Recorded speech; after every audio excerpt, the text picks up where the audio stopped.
There are things in this world we cannot explain, something hidden just beyond our view. Journey with us as we attempt to pierce the veil between our world and theirs.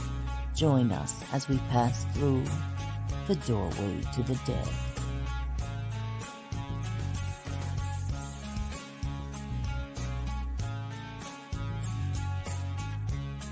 Join us at WLFE-DB.com for upcoming shows and so much more.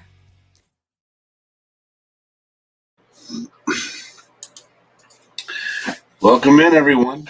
It is Sunday, September 5th, 2001, 6 p.m. This is the first show of our new day and time. Unfortunately, we could not keep our Thursday slot because, I got to get up at 3:30 in the morning, and it's a little hard to do a show till 10 p.m. and then still make it up in time for work. So we spoke with our producer at the network.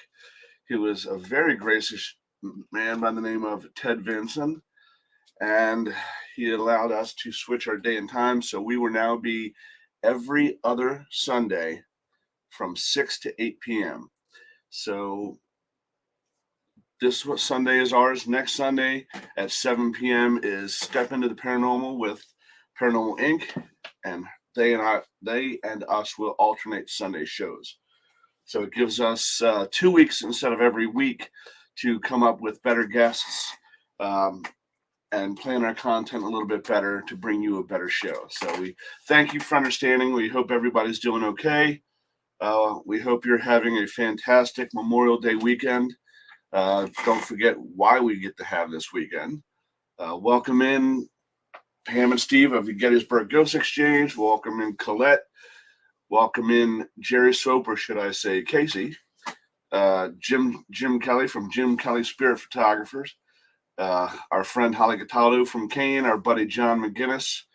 And tonight we have a guest who we've been friends with for quite some time and hadn't actually met in person until the bash this year, which turned out fantastic. We crushed the previous record, and I think we raised a little over $9,000 for those two charities. Plus, all the proceeds from the dunk tank that we had went to Chuck Timbrook and Blackout, and we were able to give him a little over $500. So everything went well.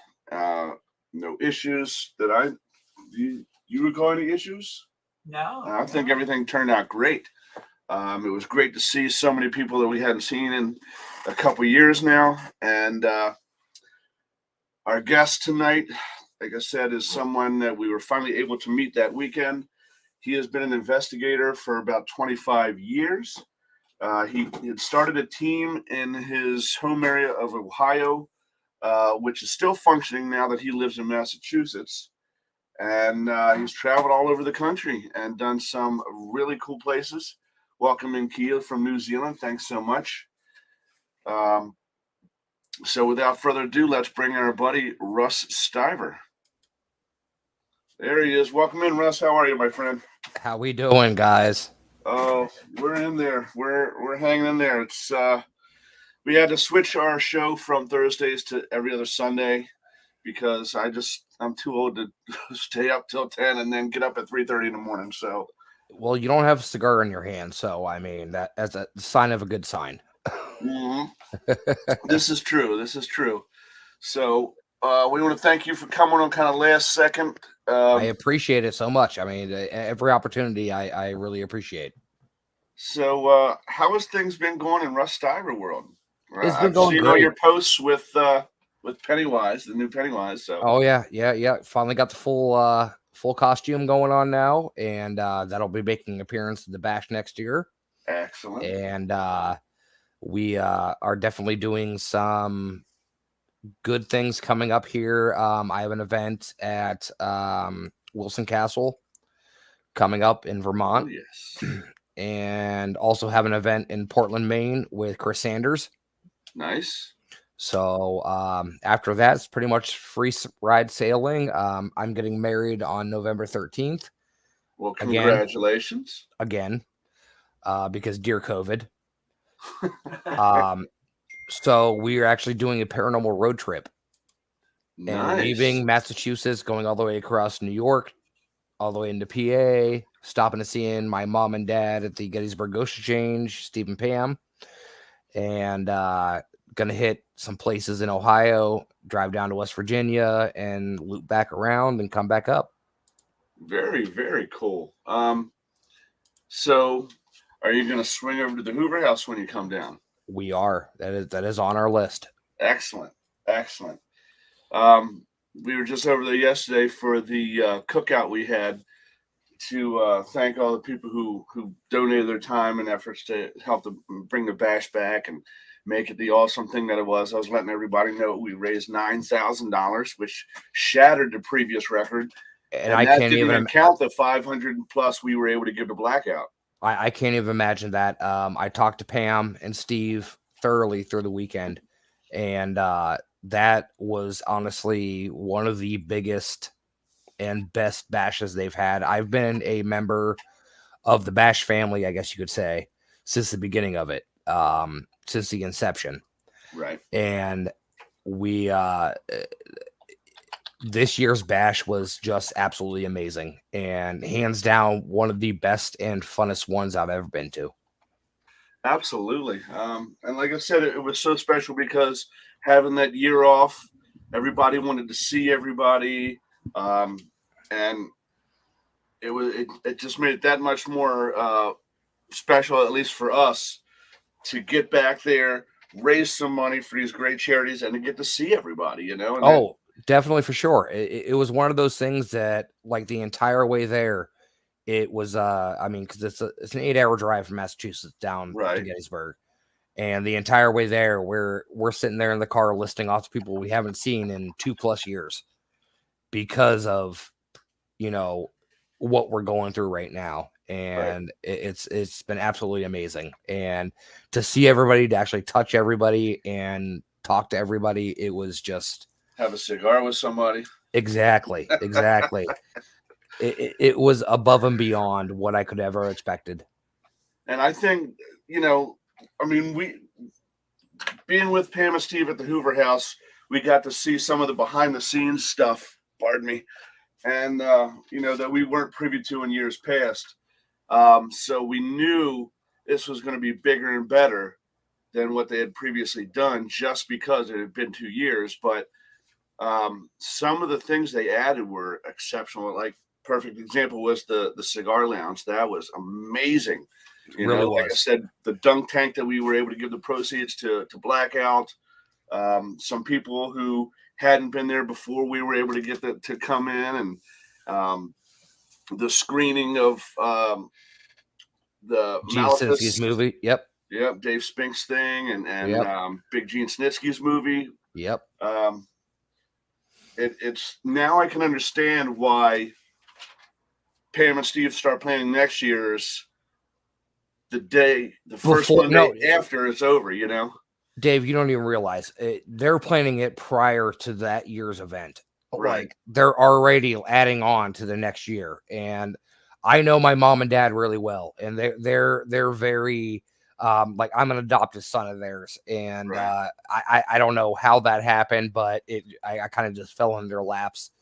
And what they do for this bash is just absolutely amazing, and hands down the greatest time anybody's ever going to have at a convention, because it's not even a convention, it's a reunion.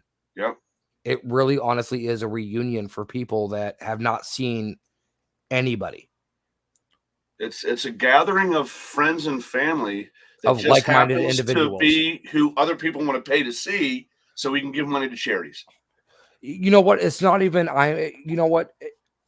even if I am a guest speaker, a lecturer, and whatever, I would still give them money, hands down, over everything. I'm not paying to see people. I'm paying to help these charities that they're providing to. Absolutely.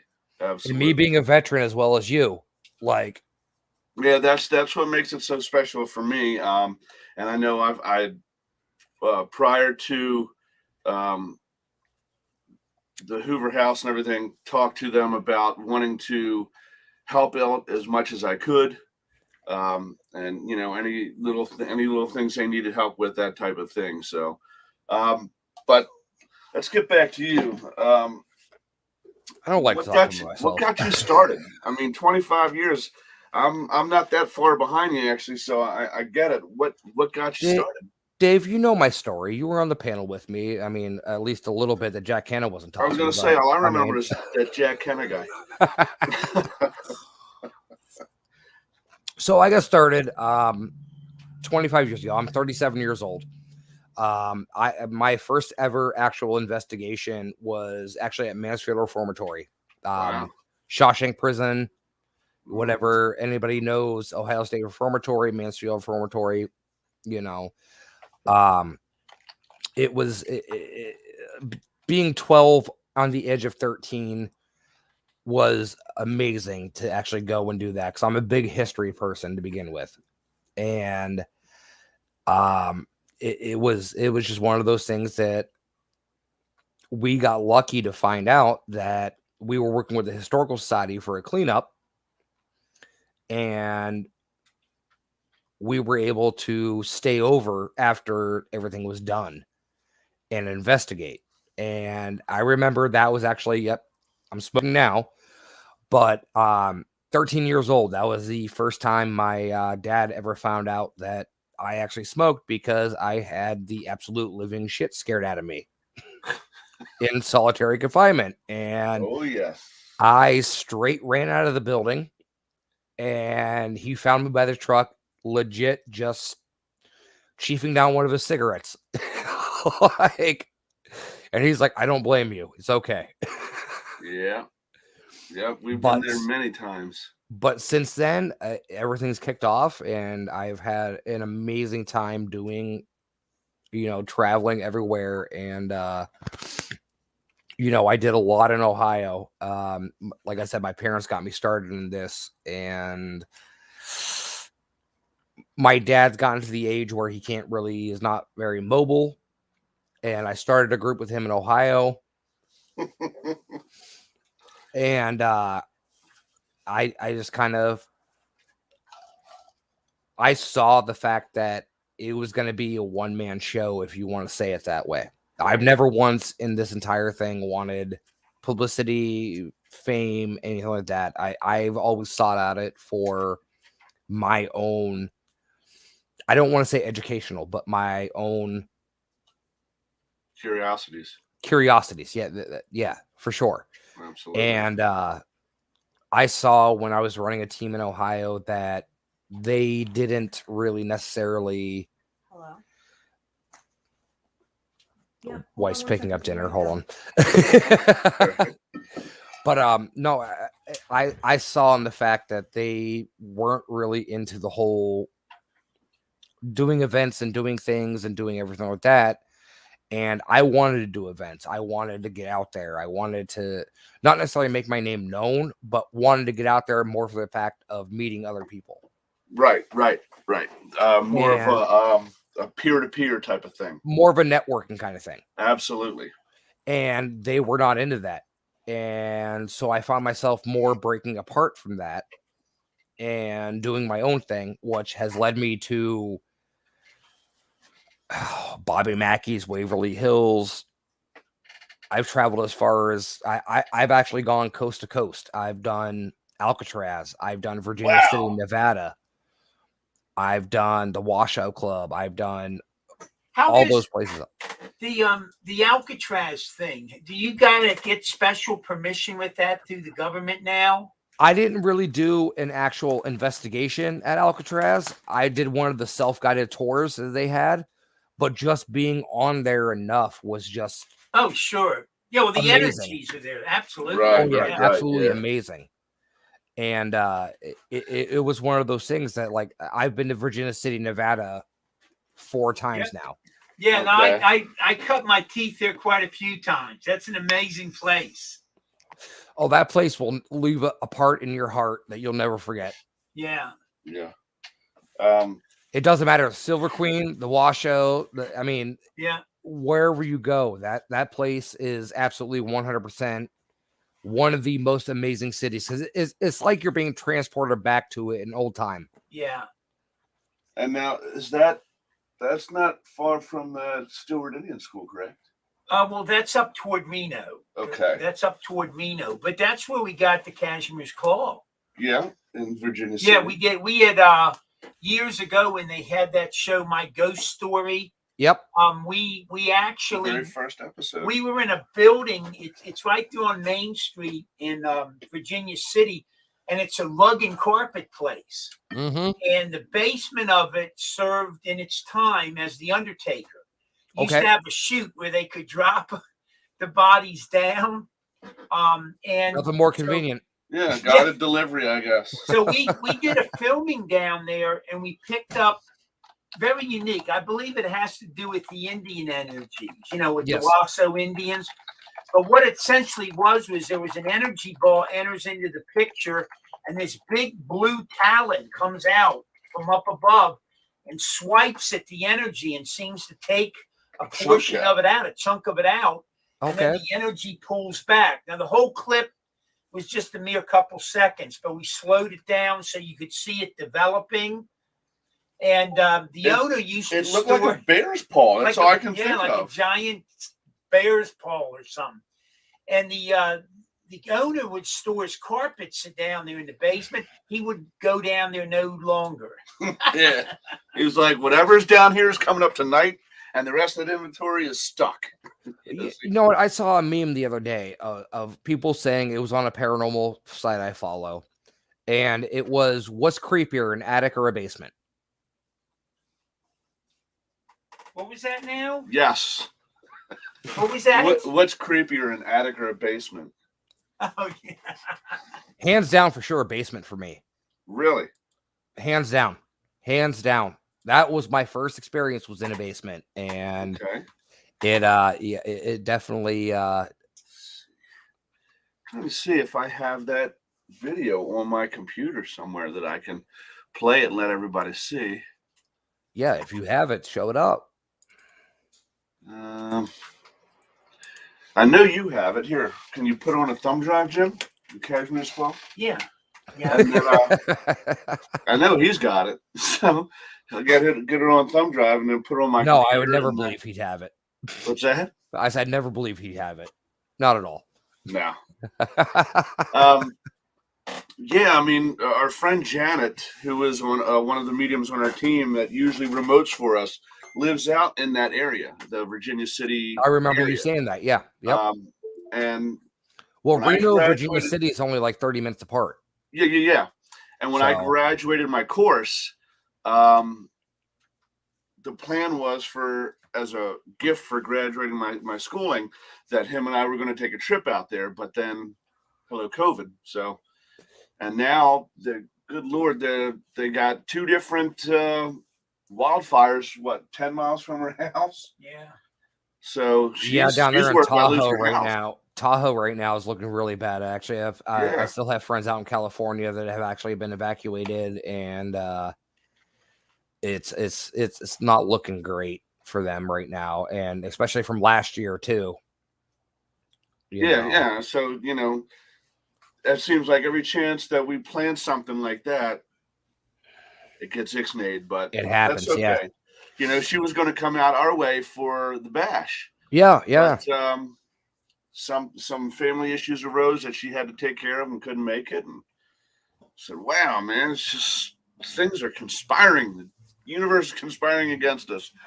Oh, for sure. 100%. I mean, Much like every chance I'm supposed to go meet John Zaffis in person for the first time.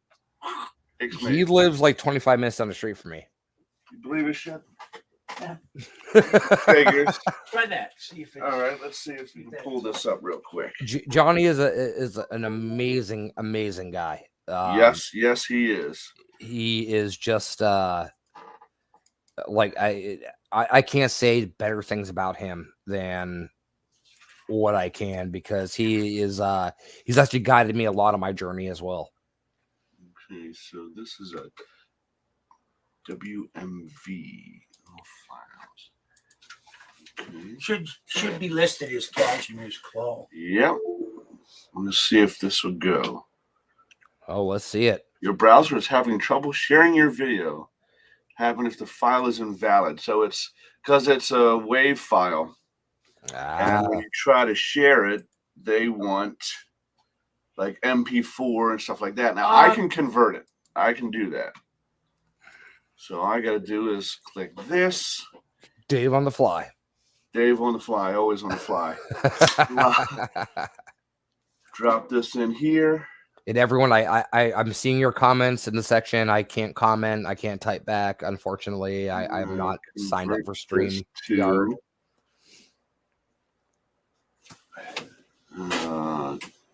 MP4. So, let's see. MP4. No, we don't want that one. That's Facebook. We don't want that one. We just want MP4. Let's see. Okay, and fun fact: I'm actually heading up to Salem tomorrow. Okay, excellent. To, go visit some friends, and that doesn't go. I can get my portable one. Yeah, no, this should go. Okay, so that should go to converted files, and there it is. Okay. Let's give this a shot again. New volume, converted files, and there it is. There you go. Here it comes. Oh, no. What the hell? Why is this not working? That's a converted file. It's giving you the big finger. It really is. I'm telling you.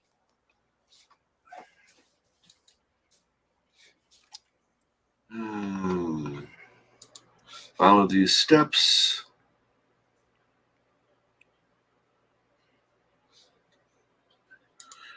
Here, select file from my computer.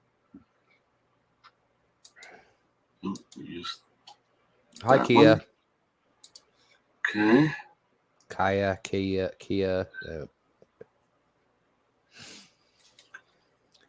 Convert to MP4. Loading.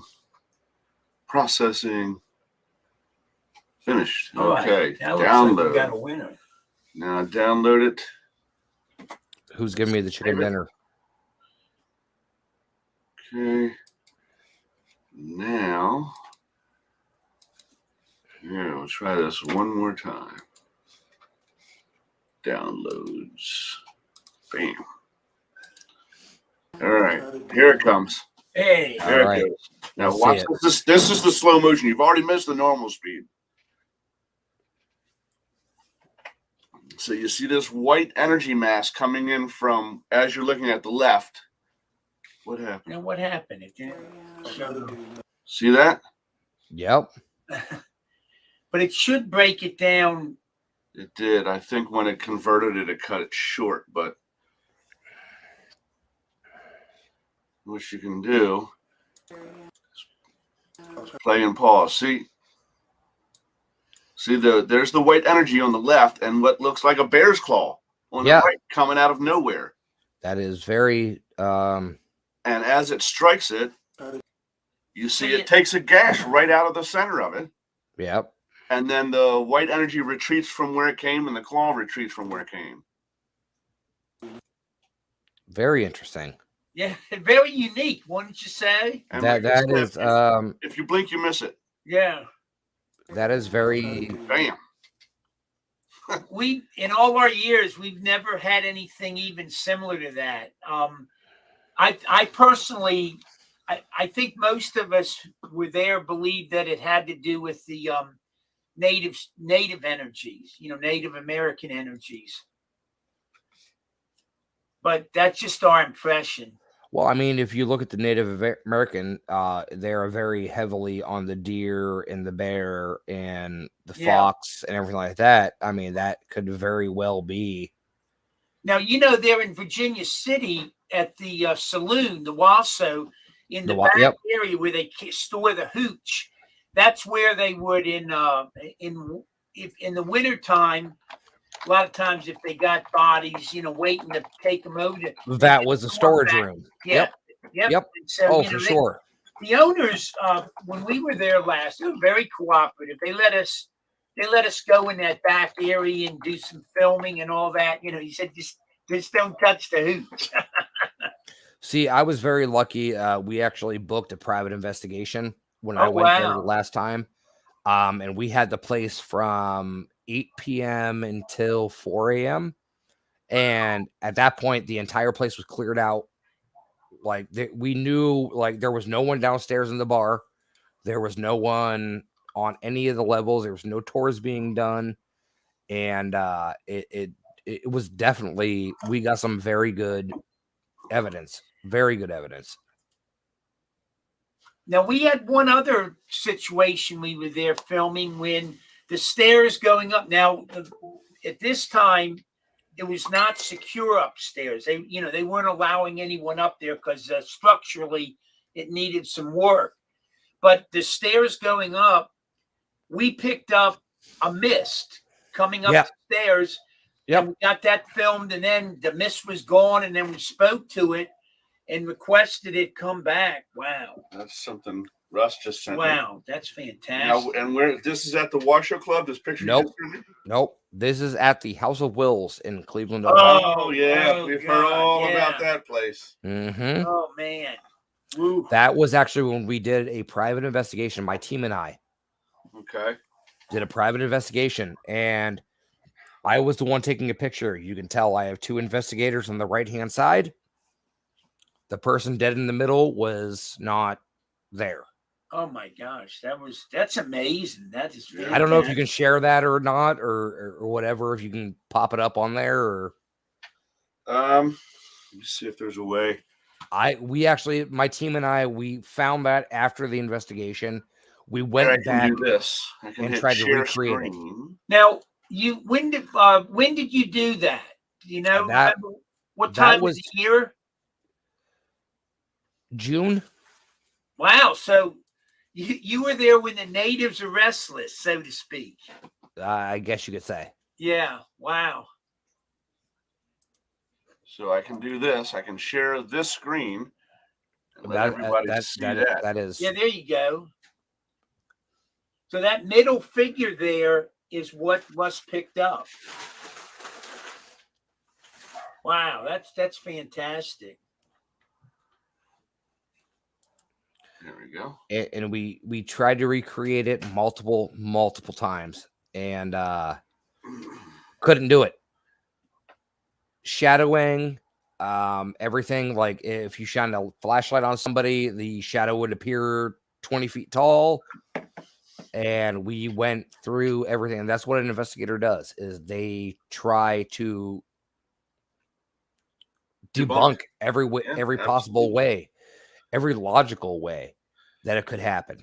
And here's something, Forgotten Shadows in the chat posted this, and I didn't even think about it, but because I had said it reminded me of a bear's paw. And he said, looks closer to a panther. Bear's paws are wider and the nails are longer.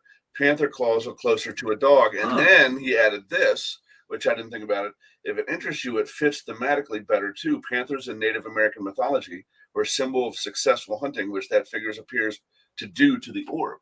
I know, not being very familiar with the Native American culture. Thank you for that, Forgotten Shadows. Yeah, that very good. That's awesome. That's actually very awesome. We appreciate that input. That's great. Yeah. Never even and thought this is about what that. this is what you're supposed to do in the paranormal community. You're supposed to actually not only help people but also educate people. Yes, and share the information, push things back and forth, because as long as I've been doing it, I never considered that. And here's somebody who had way more knowledge about the Native American culture than I would, and it fit right in and helped us out. So good on you, man. That's awesome. Exactly. You know? And that's what it's supposed to be about. Yeah, but what really has the paranormal community come down to nowadays? That you're wrong and I'm right, and you're bad and I'm awesome, and too much backbiting.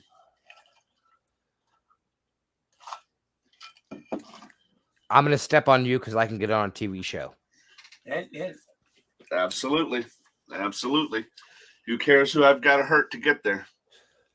And actually, fun fact about me is I told you this, Dave, when we were standing outside the one day at the bash. I was actually in the last running for a spot on Ghost Hunters on the new one. Or not the new one, years back. And I actually I didn't get picked, but I would have turned it down to begin with. And I wasn't heard about it. I really wasn't, because the one question they asked me is, can you recreate what happens? And there's no recreation to it. If you have something truly paranormal happen to you, you can't recreate it. You can't recreate it. Right. There's no way, because that emotion, that energy, that adrenaline is not there. If you can recreate it, then you deserve an Oscar. You just debunked your own stuff. Well, we're having, as you're probably aware of us, we've sort of become, I guess the term I would say is specialized, just that we do it very frequently with the table tipping, and we're sort of like in direct communication. Oh, Jim, come on, you're an expert. Well, just throw it out there.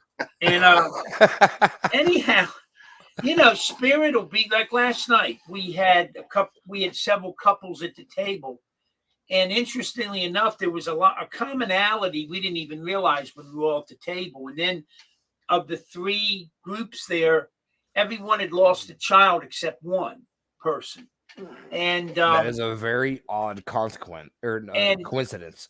Yes. We had all the children come through at various times for the for the people that lost one. And their communication was very emotional. There was a lot of really very tender, interesting things, a lot of healing in it. But then when Spirit, when it, that takes a lot of energy. Even though we won one EM pump, probably to save us more, to prolong the session a little more, and also to just so it doesn't take as much out of us, the sessions. And at the end, all of a sudden, it's gone. It's like it almost sometimes goes to the limit and it's gone. So I don't even know how you go about trying to recreate that raw emotion and what the people are all feeling at the table. And I think, honestly, at that point, like, you can't recreate that raw emotion. That's one of those things that has to happen in the time. And the problem with it is these people that have gone through it already, it's very emotional for them because they're reliving it. Right. Yeah. But it also helps them because it's giving them closure. Yep. It's cathartic. And it very much is.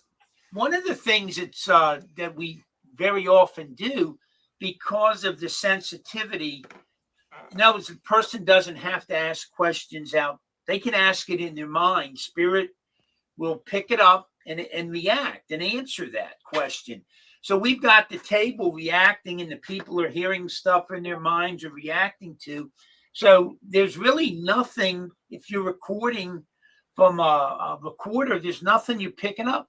So again, how in the heck do I know? You're not saying anything, but you're having reactions to your questions, and you're having your answers given by your supposed, spirit that's connected with you. And how do you reach? I don't know. For those that think that you're manipulating the table manually to con someone, I guess would be the words. Yeah. That would be the thinking best that option. The spirits are doing this. If that's the case, then how is it that I knew you asked some question in your mind, not out loud, and I knew to manipulate the table to answer it correctly? You know what I mean? That would be one of the things. So I'm gonna send you a picture here real quick if I can find it. Actually. So my wife and I, we got married last year on Friday the 13th, 2020, at the Oliver House in Massachusetts, which is haunted. It was actually I guess, like, these people have destination weddings. This was a destination for me, I guess you could say. But Christy Parrish, who runs the Oliver House, she went in the next day. We actually forgot a cooler at the place, and when we went back, I just sent you a text message. Yep. There it is. These words popped up on the Ovulus.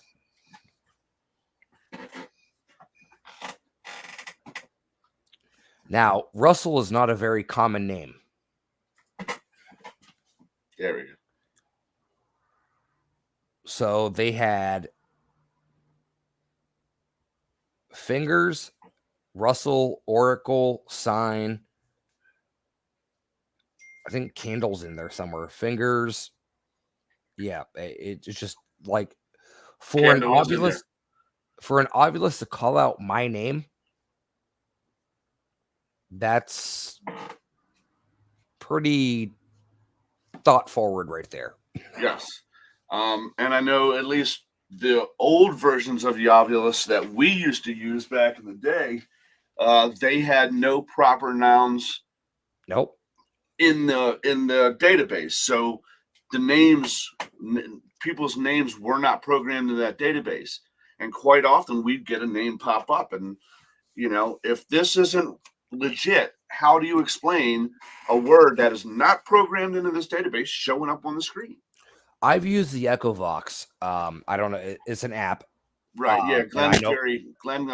Glenn Williams really likes EchoVox. I know how people feel about apps and everything like that. I get that. But I've done an investigation at the Orleans Waterfront with Sam Baltrusis.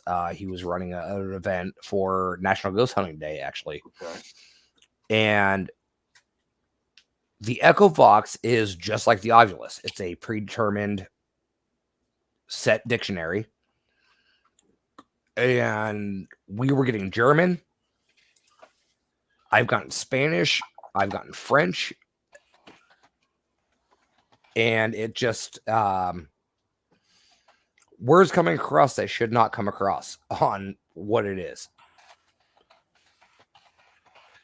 Jim, didn't we have years and years ago, Jim took a cruise where the ship was haunted. The group that was on the ship was investigators, and every place they stopped, they took an excursion to a haunted location or an active location, I should say, and down through the Caribbean. And one of the places they stopped was Belize. Okay. They went into the jungles of Belize, where excavators had just finished unearthing half of a Mayan village. Oh. And one of the buildings was the Sun Temple, where, of course, they performed their human sacrifice. Correct. Sun God. Yep. And back then, Jim was still able to do stairs well, so made it up to the top of the Sun Temple and did a recording and got EVPs in the Mayan language that they had to bring back to the ship and have someone to translate for them. Oh, wow. So, see, I've seen that a lot more lately. I actually just had a friend post on Facebook knowing if anybody knew Arabic. Huh. No, I can't say I do. And this was stateside. This Wow. was stateside for if anybody knew Arabic, and there was no Arabic related to this location whatsoever. Right. So that leaves the question of, do you believe, and I will say this very kindly because I have had an attachment myself, but do you believe that spirits are looking for a vessel to go from one place to another? Wow. I mean, I think I would be remiss if I didn't think that was a possibility. But at the same time, I think that once they've crossed over, time as we know it is a human physical constraint, which they do not have, in my opinion. So I don't think that they would need that anymore. Now, Earthbound, that's completely different. That's, to me, those are two different types of energy patterns: Earthbound and spirit. Earthbound is what I would call a ghost. It is, for whatever reason, it has not crossed over. It's still Earthbound until it resolves whatever it is that's keeping it there. And maybe those do. I don't know. I think it's a definite possibility. But I think once they've crossed over and become spirit and one with the universe, wherever, whenever is completely up to them. So do you think it is possible for one person to pick up an attachment at one place and then go and investigate another place, and the attachment or the spirit that is attached to them thinks, hey, this is a cool place to be, and come into that place? I do. Absolutely. I do think that's possible. Yes. I mean, I think a lot of these places that we're investigating, because they've now opened up to public investigators, to private investigations, everything like that, an attachment is very hard to tell unless you're in tune with it. Yes. And I think a lot of these places have spirits that have been brought in by other people. Absolutely. So you have these people that are claiming the Skilla Axe Murder House, Bobby Mackey's, Waverly Hills, these places that have a demonic presence. I don't think those are attributed to the actual time there. Right. The location itself. Look at Amityville. Yeah. I don't think, like, I know Christopher very well. I've talked to him on a daily basis, and I don't think that a spirit that is tied to a location is the only spirit there, I guess you could say. Right. Because you have all these people in and out. You have the daily foot traffic. Yeah. So that's why I find very hard to believe claims of a location of, oh, we have this demonic spirit here, we have this friendly spirit here. I think that we're just vessels for these spirits of places that we go to jump off. Because I've removed attachments myself before. I've had one removed from me. It took 2.5 hours to remove from me. And I think that we're just an Uber.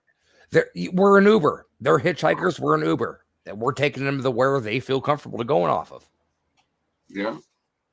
Well, yeah, I mean, Kia, yes, you're right. You're right. They do have a tendency to connect to items as well. Yes. But I think that's one of the most fascinating parts of our field is that conversations like this, where new ideas are brought up and new theories are suggested. And now let's go out and test those theories. Let's go out and find a way to investigate that claim or that theory, because anyone who says they're an expert in this field, I don't, because I don't like to do it this way, but a part of me wants to automatically dismiss them right out of, just go away from me. I don't believe anything you say, because it's a theory of conjecture and theory, and that's the field. It's based on theory and conjecture. How can you be an expert in that? Do you have a degree in paranormal studies, paranormal psychology, paranormal whatever? I've actually, I lived in North Carolina for 2 years. I had the great chance to actually visit the now it's escaping me at Duke. They actually have a yes from the 1970s case they moved the movie The Entity was based on. Yes, they actually have an actual it's not associated with Duke anymore. Right.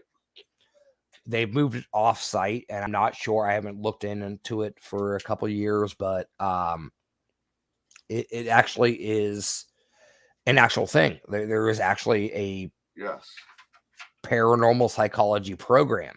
Yes. It is not college accredited, unfortunately. Right. Because if that was a thing, I'm sure you'd have all these people out there going, "Oh, I'm certified. Right. Now, I'm I'm going I'm a back to professional." school. I know I'd be saying that. Here's my card. But Exactly. no, it's I've met Ed before. I've met Lorraine before.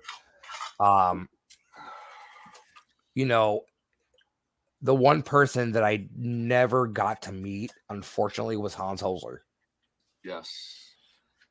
And his work still carries on just as well as the Warrens. Absolutely. Absolutely. And you'll see it when you get a chance to come by. But when we did our walkthrough of the historic Hoover House before we had set to purchase it with the realtor, on the second floor, as soon as you come off the steps, you're in like another foyer, and there's bedrooms on the sides. Well, the one directly to your left, the very first one there, when I walked in, opens up. It's a big, beautiful room, and then I turn around and all I see is built-in bookcases. One whole wall over the doorway and around the top of the other wall. And that's And beautiful. the first thing that struck me was Hans Holzer. This is a guy who spends so much more time investigating the history, doing his research, than he actually did investigating at the location. Honestly, I wouldn't Research say so he was much for him. I wouldn't even say he was investigating. He was debunking. That, Hans that and Holzer- researching. The Hans research. Holzer was not the type of person that was like, okay, that's paranormal. No, Right. I'm going to look at every single possibility Yes. to debunk this and say, okay, this is a wind coming through a cracked glass before I say anything else at all. Yep. Oh. Hold on. Jim, can you listen? Okay. Oh, Jim's up now. Come on, Jim. Get over here. 1 second. Got me right in the. I'm trying to. It's. I'll be right there. Sorry. Come on over, Jim. It's all right. I won't bite. Don't worry. There we go. We with the Hoover House now, we have the account set up so the 12th of the month, the money transfers over. They do an automatic pullout on the mortgage. Awesome. So I'm making sure that the money's in there for the mortgage. You got to make sure that is happening. Yeah, it's the first, especially too, first year of our business. We're trying to not have any giddy ups and all that. So I completely get it. That's perfectly fine.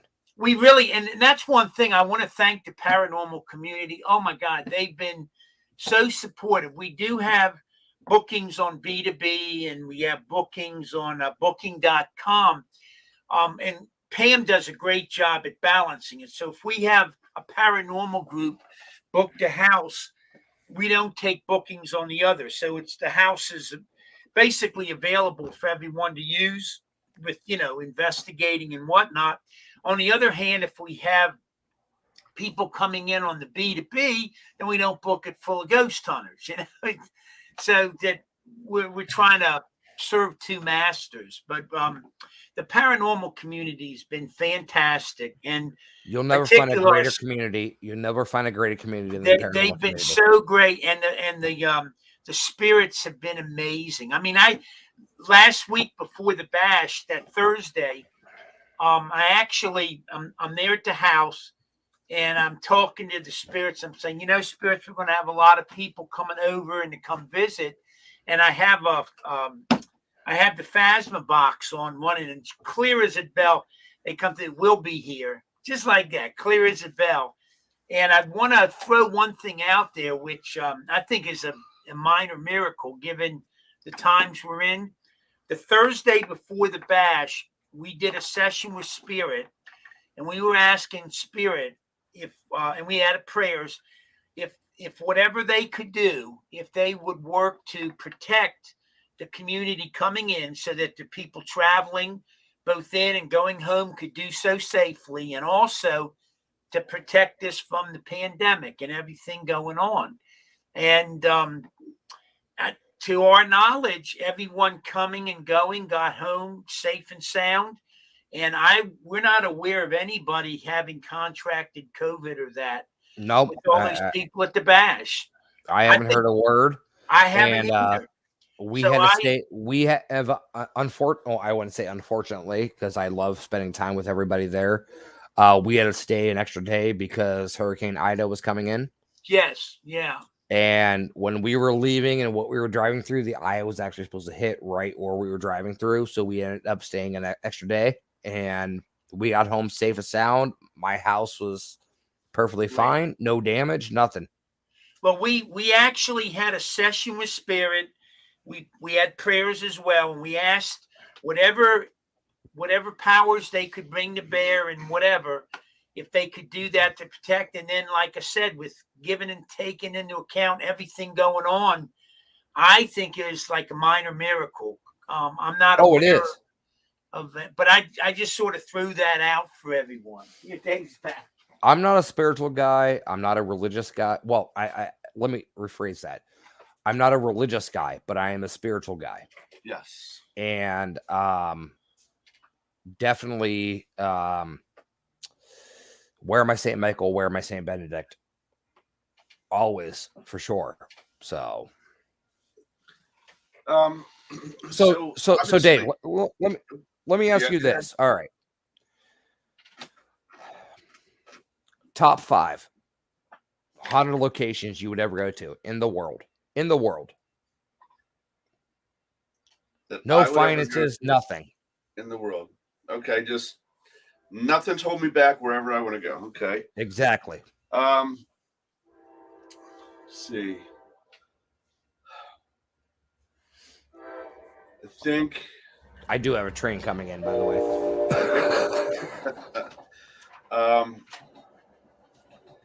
I want to go to.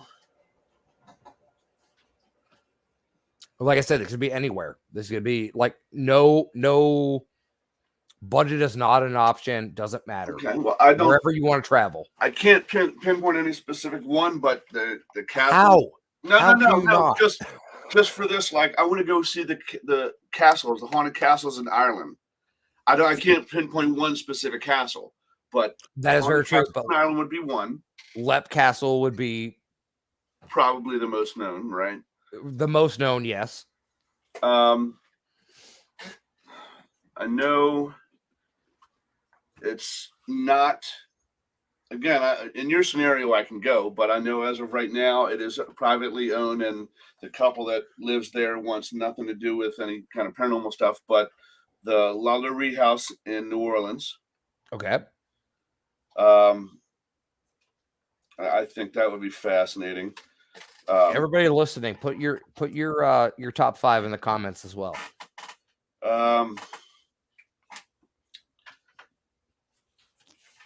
And now again, in your scenario where I can get in there and do a private investigation, the Winchester Mansion. They are very, very tight-lipped about that. Right.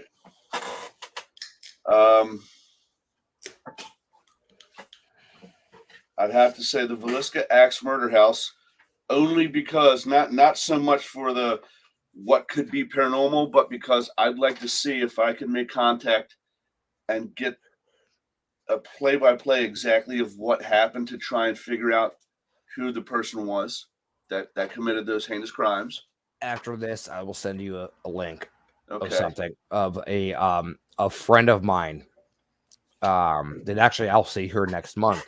They did a private investigation at the Viscella Axe Murder House, and the EVP they caught will send chills through your spine. Okay. Wow. I will forward it to you after this is all done because that's their evidence. It's not mine. But they sent it to me to validate. Okay. Okay, so you're up to 3. Okay.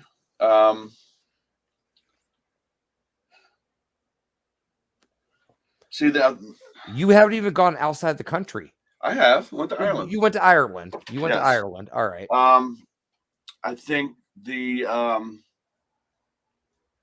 Tower of London.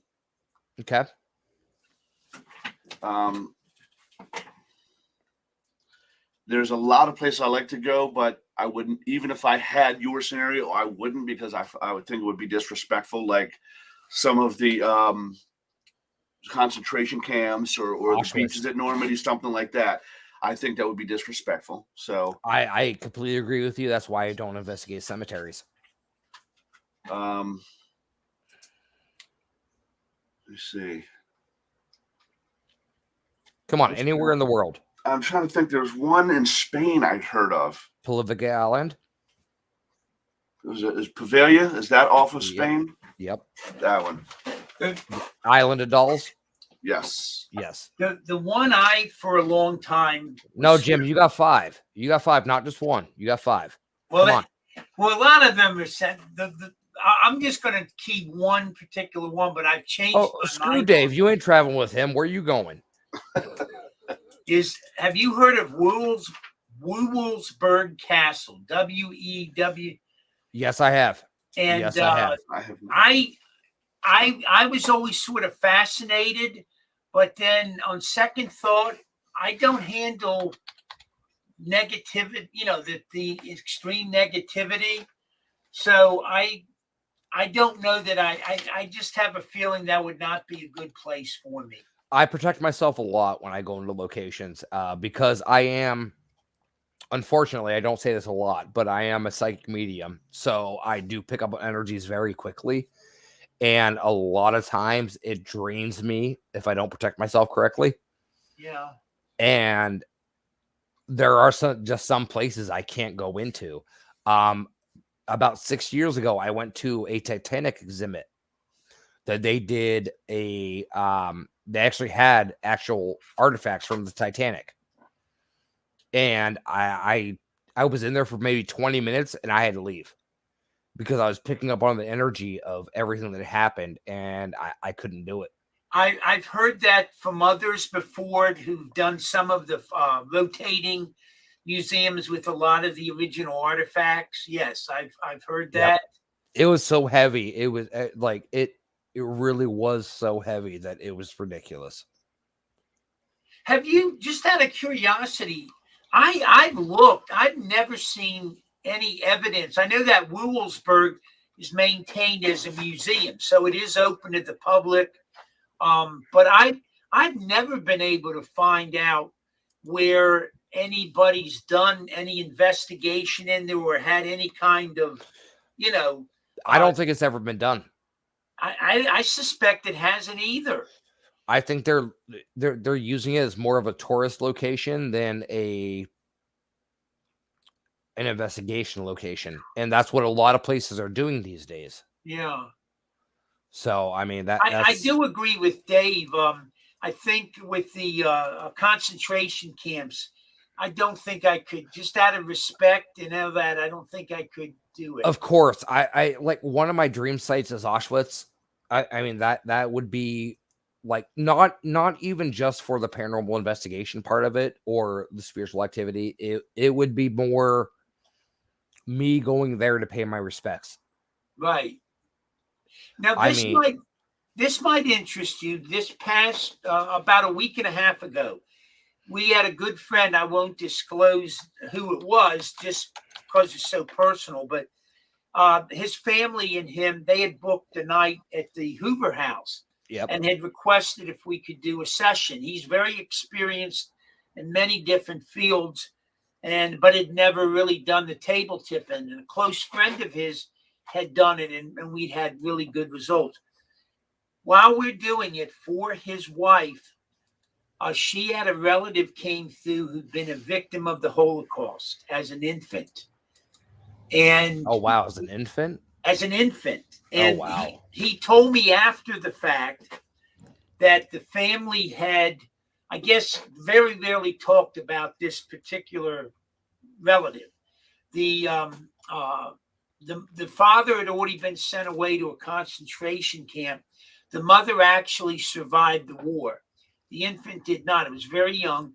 And I guess the family always discussed it in terms like the child had been starved to death. He felt, and he's very sensitive, he felt the child had been actually executed. But anyhow, that child presented. And you talk about starting with zero. I mean, there was no light, there was no Yeah. nothing. And it was amazing. It took about an hour and a half. Everyone at the table was having visions of this escaping, and we had called in angels and all that to help them. And I really do truly believe we got that individual past. You could feel the release, the energy release. That's always the best feeling. That's always the best feeling, is when you feel that energy release of knowing something's it was crossed over. unforgettable. That's the first time I've ever encountered an energy. That's the first time you ever actually encountered a crossover from the Holocaust. Oh yeah. Oh From yeah. the Okay. Holocaust. Yeah. Okay. All right. And it was something. Like I said, it took about an hour and a half, and I was drained for about 2 days. It takes you down. Yeah, I was It drained. really about honestly 2 does days. take you down. But see, that's the beauty of this field. I mean, we're not. I don't believe we're just thrill seekers and all this. No. I mean, there's a lot of therapeutic to all of this. I mean, There definitely is. We can't right the wrongs of the world, but we could try to help it. We can help the eternal energies. Absolutely. I've walked into locations before where I've known that there have been things that have been trapped, that have been held, and a lot of locations now are putting in their disclaimers when you sign the release form to go there to investigate, that you can't cross over a spirit. You can't. We've seen that. Yes, we've seen that at some places. But you know what? There is no form you can sign that can help that. That it happens naturally. Yeah. Like I've legit at a location fell to my knees and started crying because I knew something needed to be crossed over, and I did what I needed to do at that point. Fuck the location. Sorry, language. Screw the location. Screw whatever was going on. But that spirit at that point is more important than the $35, $40 you're giving to a location. I'm with you, Russ, on that. I mean, they're right. It's a higher order. Absolutely. And the problem with it is these locations are trying to keep spirits in there. Yeah. Excellent point. They're trying to keep it in there because guess what? It's good for business. Yeah. And I think that's going to be a costly error on their part, because you can't do that without repercussions. Oh, for sure. Hands down. Hands down. Just to interject, I don't know if either of you knew this. I didn't until literally just now. You can go on Airbnb, the same place that you can use to stay at the Hoover House. Yeah. And rent evenings to sleep at Dracula's Castle in Transylvania. But you better be in damn good shape, because getting there is not easy.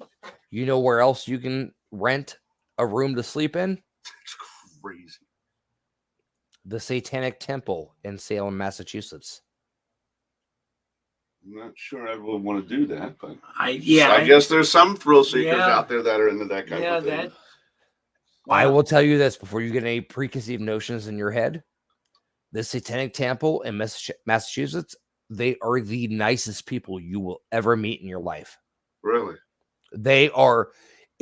Everybody has this preconceived notion that the Satanic Temple is evil, hanging people upside down, bloodletting, sacrifices, everything like that. That's not how it is. They are actually a very, very good, kind-hearted people. And that is one of those things that you have a name attached to you, and everybody thinks the worst. But I tell you what, I've been there before. They are the nicest people I have ever met. They actually give you the full knowledge of what is going on. They give you the full knowledge of this is who we are. and they answer any questions, whatever you have.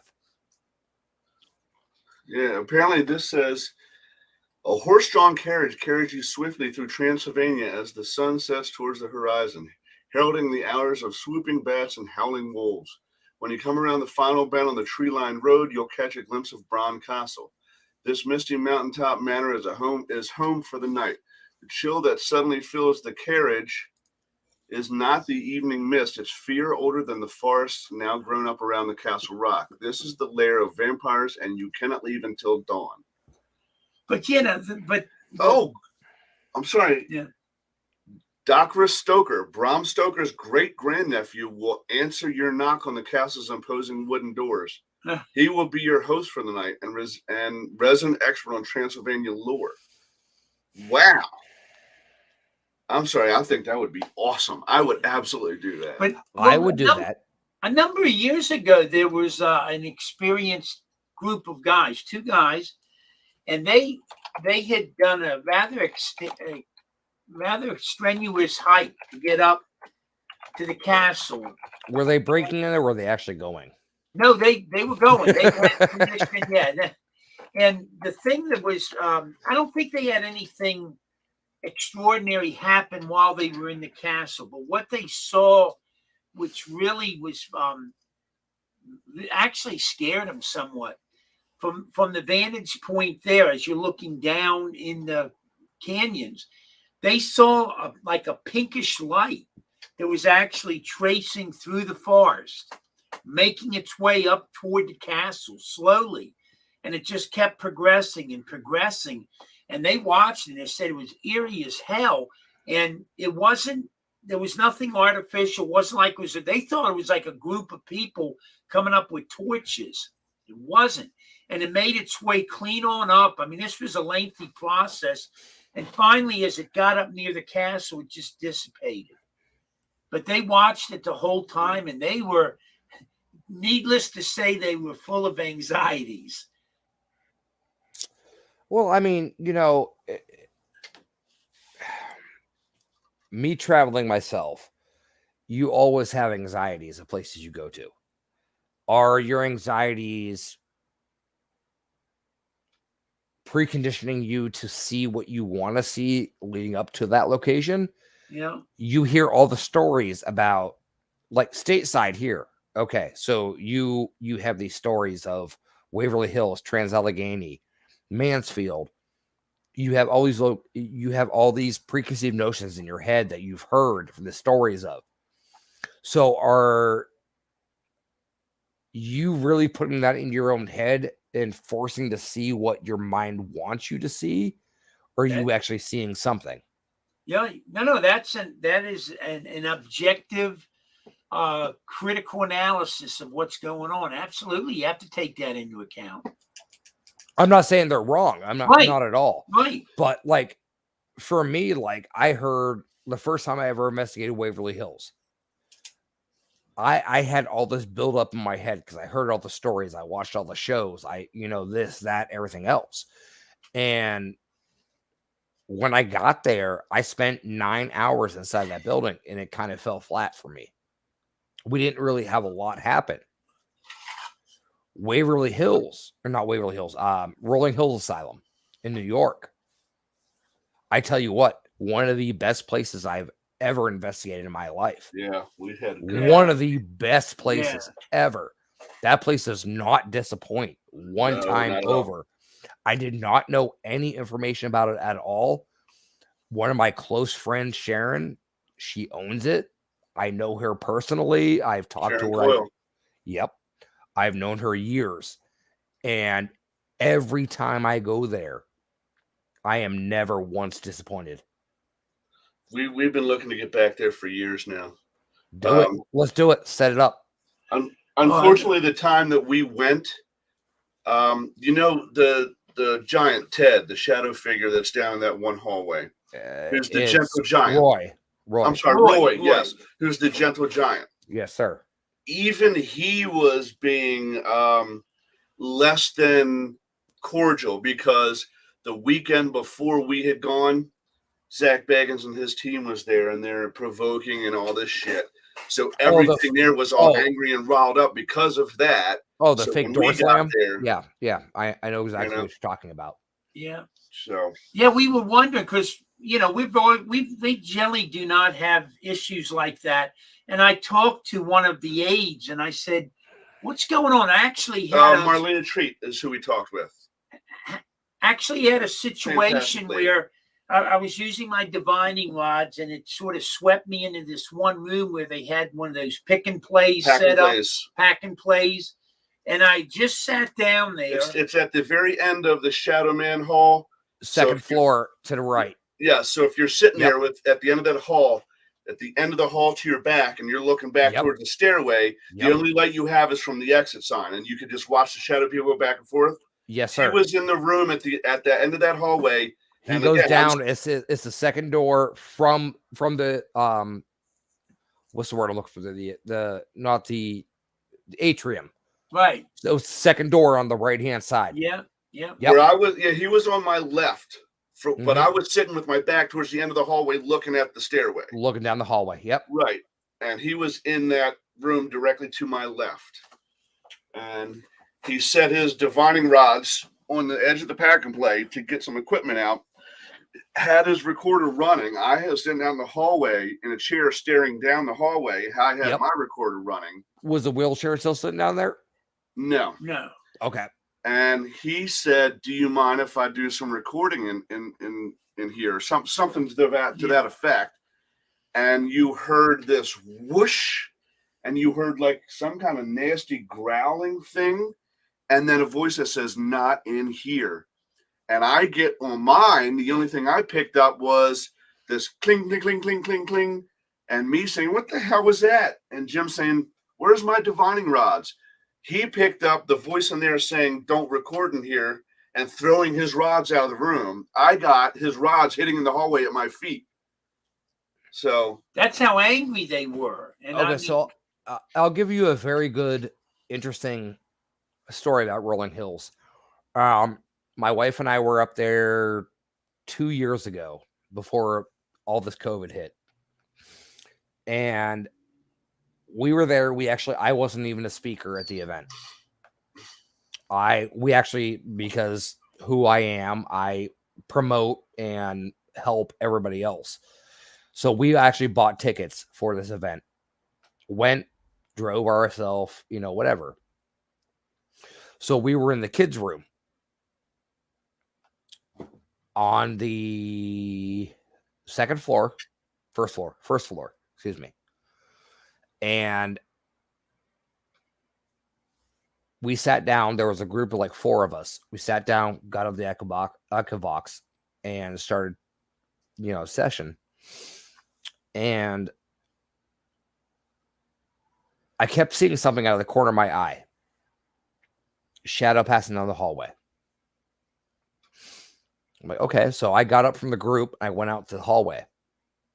No one out there. So I was thinking, because this was like kind of the kids' word, that I would tell the nurse or the orderly, whoever was looking over them, "Hey, your kids aren't in bed right now." "Yes, they are," right across the Echovox. I'm like, "Nope, just saw one run across the hallway." "No, in bed." Okay. So I peek back into the room. "How many kids do you have here?" 11. Okay. What are their names? Shit you not. Listed out all the names of the kids. Wow. Every single one. And I'm like, "Well, one's not in bed." "Yes." Like, "Nope, just watch one run across the hallway." "In bed, done." And I'm like, okay, we're all set then, I guess. So wow. Yeah, that Rolling Hills is a location for me that has never once. I've been there, I would say, a dozen times, and has never once disappointed me at all. It is a location you can go to and completely know you're going to get activity. Yeah. And that's the problem I have with these places anymore these days is people are like, come to my location, you're going to get activity. I can guarantee it. No, these aren't circus animals.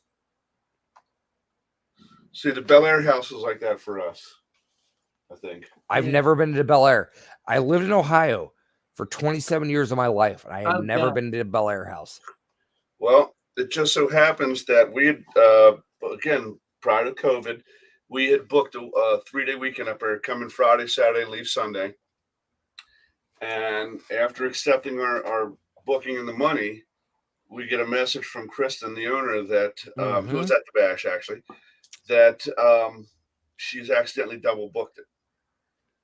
And the other team had never been there. So we backed out so they could have their first time there. And as a thank you, she guaranteed us a free weekend. So we have a free weekend at the Bel Air house sitting on the books waiting for us. Hey, November 14th, 15th. I mean, we're going to be in Ohio that time. So, I mean, no, like I said, we're taking a honeymoon road trip after we get married, and we're hitting up Saratoga Springs in New York. That's one I'm a big racing fan. I want to go to the Thoroughbred Hall of Fame up in Saratoga. Yep. And I that's one place I really want to get to. I've never been up there. Well, my buddy Steve Broad, he actually does not own. Do not take that.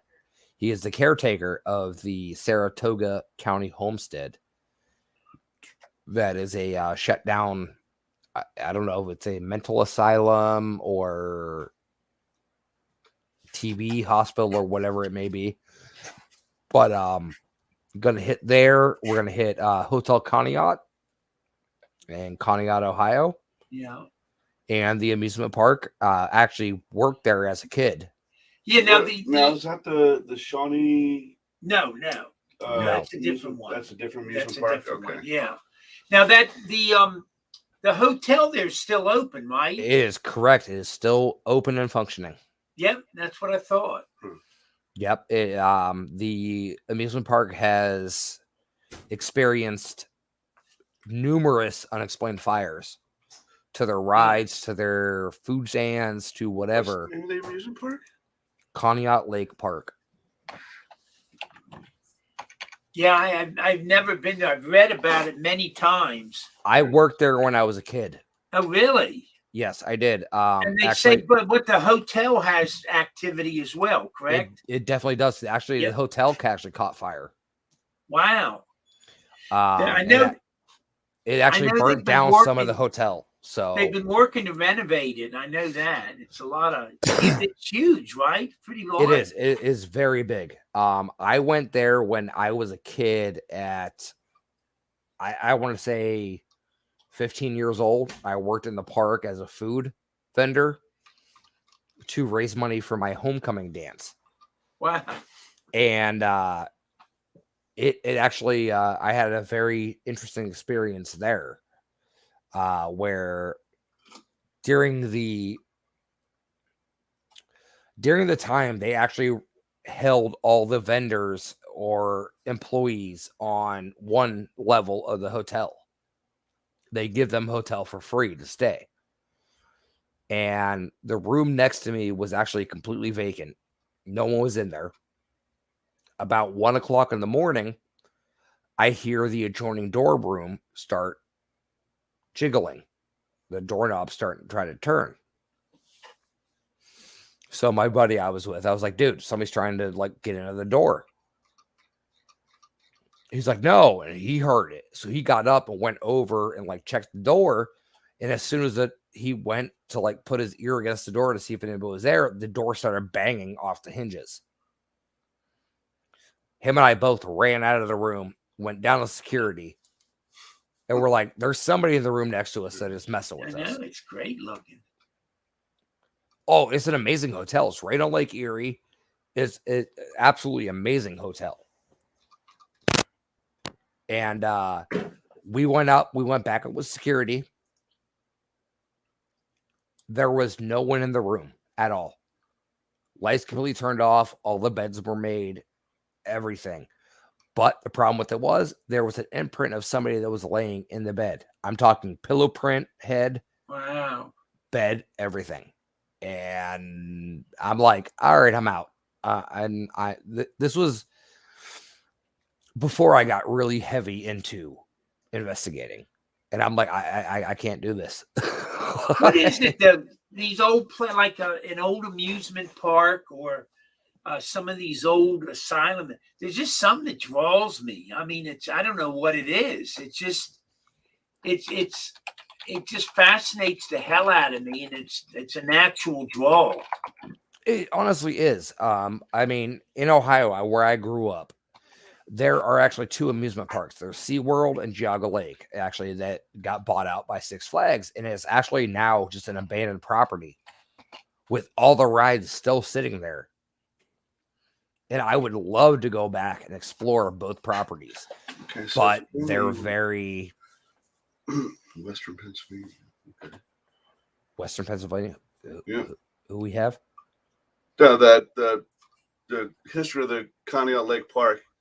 It's opened in 1892 as Exposition Park, located on the west side of the Conneaut Lake in Western Pennsylvania. Mm-hmm. Yes, sir. Wow.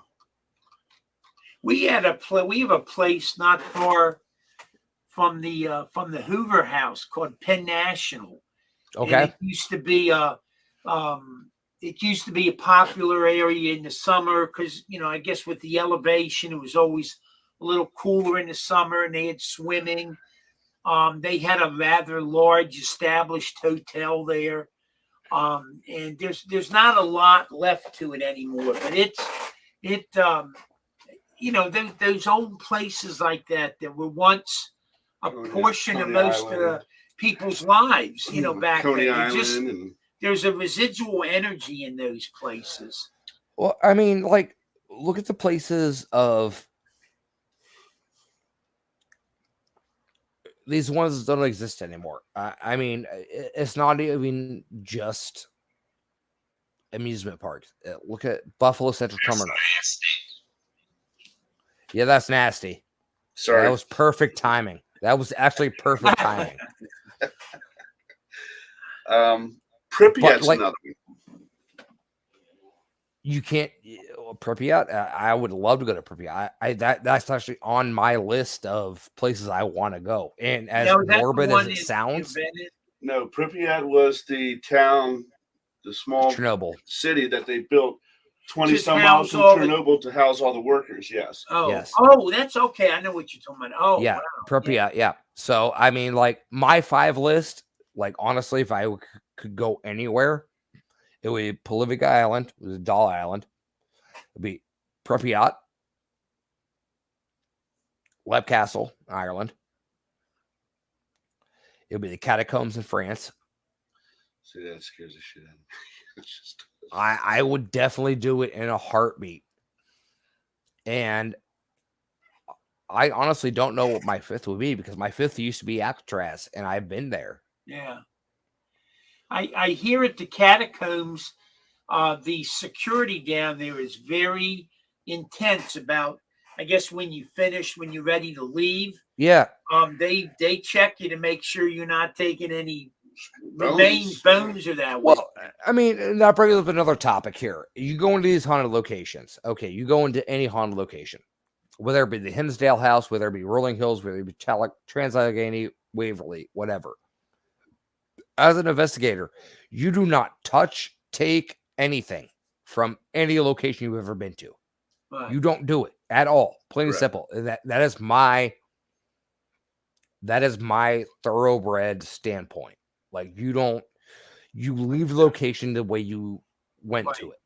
Right. Absolutely.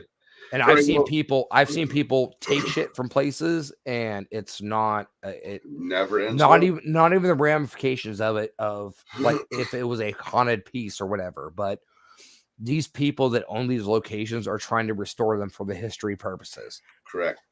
And you're taking away from that. All right. Well, we were supposed to do it about 20 minutes ago. Let us take our one commercial break, and then we Do come it. back. I got a question to ask you myself. So All right, man. we will Bring be it. right back. Sounds good. WLFE Digital Network is now on digital television. If you're into ghosts, Bigfoot, UFOs, and the creepy, then WLFE has a TV channel for you, Paranormal View. Watch all of your favorite WLFE video talk shows on one channel. Shows like Paratalk Radio, Step Into the Paranormal, Skeptical Help Bar, The Creepy Parlor, and more.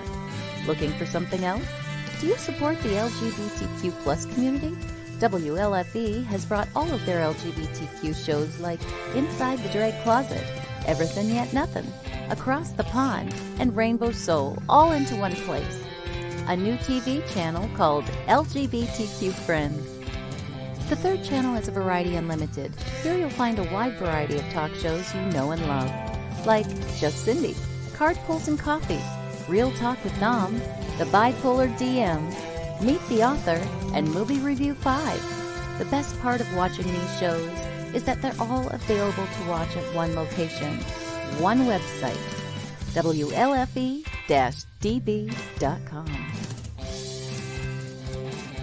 You are listening to WLFE-DBradio.com, where our shows are your shows. Listen to the WLFE-DB podcast, available on Spreaker, Spotify, and iHeartRadio. Check out shows like Paratalk Radio, Inside the Drag Closet, and Step Into the Paranormal. Now, on to your favorite podcast app. This is Dominic Santasero with Real Talk with Dom. You are listening to WLFE-DBradio.com, where our shows are your shows. Hey guys and dolls, this is Casey DeVille, the better half of DeVille Inc., Baltimore, Maryland. If you're ever in Baltimore, stop in and see me and Tony. Invisible Bree, 5920 Eastern Avenue, Baltimore, Maryland, 21224. Give us a call if you're in the area at 410-400-9641, or look us up on the web at DeVilleInc.com. DeVille Inc., where we specialize in you.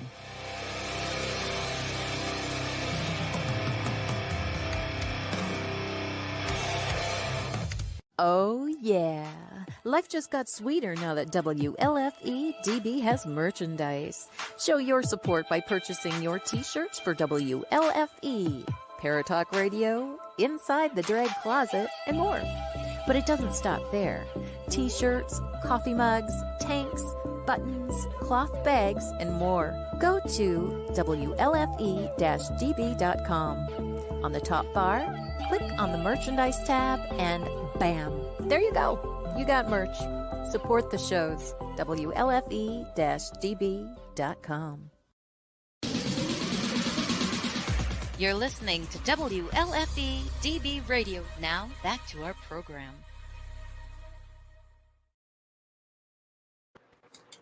All right, and we're back.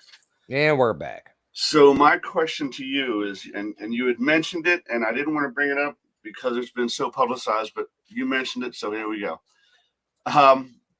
Since the big to-do in 75 and so on in Amityville with the DeFeos, and then, of course, the Lutzes after that, has any of the owners of that location since then experienced anything? I don't know. I heard the one family in the 80s that spoke up said they hadn't had anything, but it has not been mentioned. They changed the front of the house, so it was not being recognized. There has not been any reports since then. And of course, you know the Warrens' infamous photo of the ghost boy on the stairs. Yes. Yeah. And I heard someone try and debunk that by saying it was one of the cameramen, and he was setting up something in that room and was on his knees and leaned out and looked over. I don't buy that. That is a little boy. If the cameraman was from Willy Wonka, I would believe it. But Right. I mean, honestly, my point of it is like that picture is one of the most highly regarded pictures in the paranormal community. Absolutely. And I think that no one's ever going to be able to recreate it. The people that bought the house is the same kind of people that bought the Conjuring house. Right. The Conjuring house, they're just taking advantage of it. The Amityville house, they're choosing to put that behind them.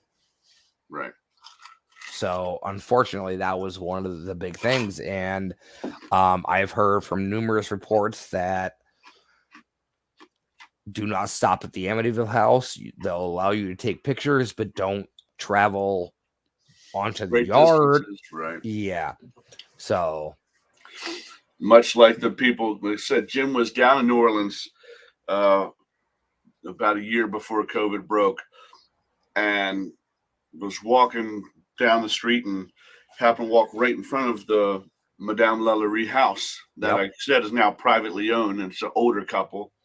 I guess he said somewhere mid to late 50s, and they were sitting out on the balcony enjoying, a tea or a coffee or whatever they were drinking. And as people would stop and take some pictures, it was kind of this. And inside they wanted nothing to do with it. And I can appreciate that. It's your home now, and you know what? I get the people that you and I are a different mold. We're a different breed. Mm-hmm. We look at locations and is it haunted? What is history? Yes. Things like that.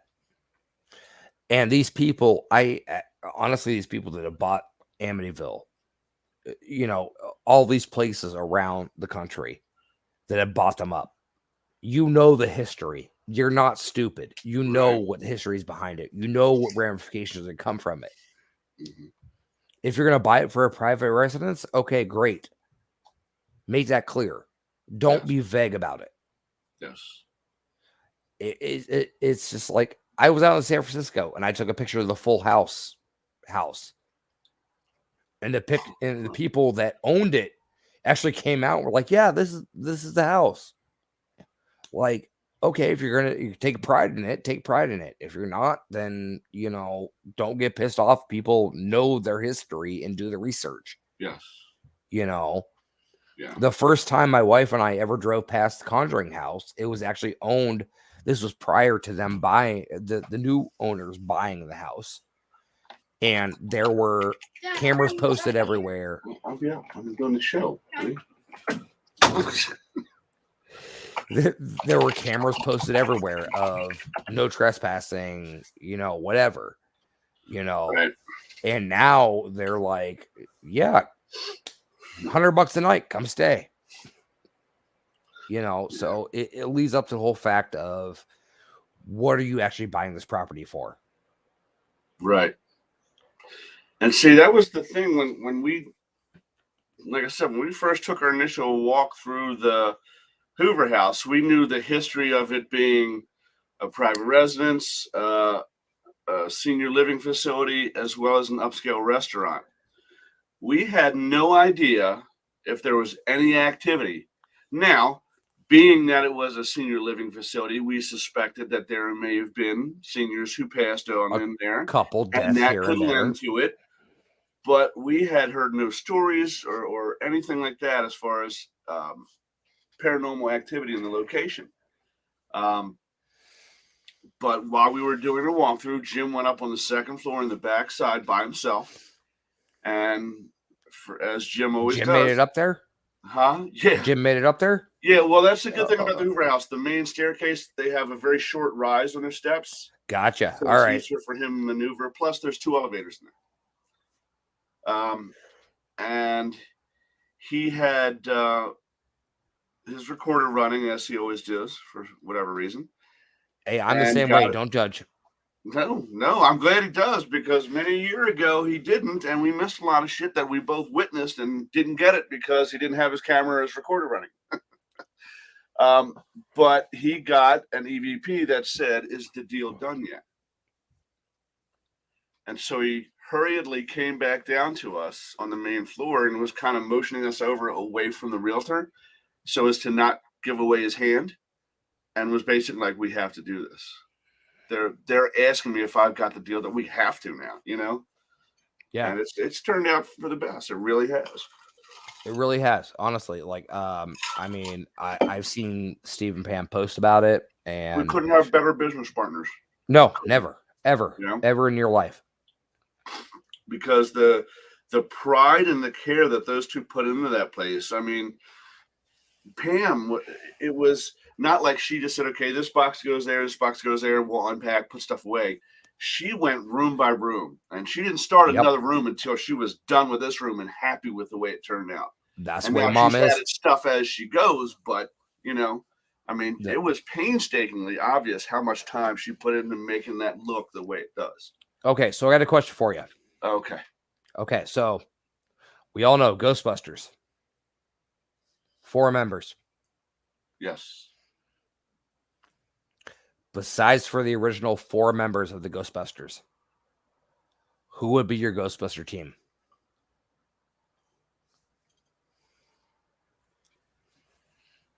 I got to pick Jim. Oh shit! Obviously. I stumped him. I got to pick Jim. Jim's got to be there.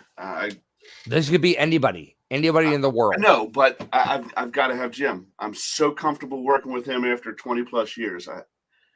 I think if I went out without him, it would feel awkward. It just would. You grow comfortable with the people you're around. Yeah.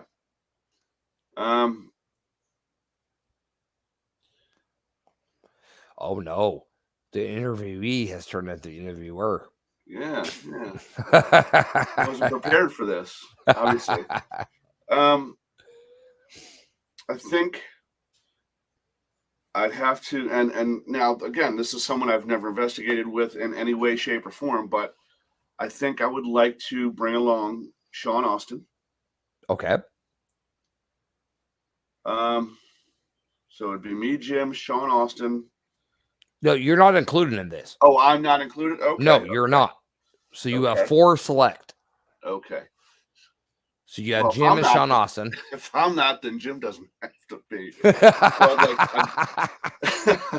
I'd like Sean Austin. Okay. I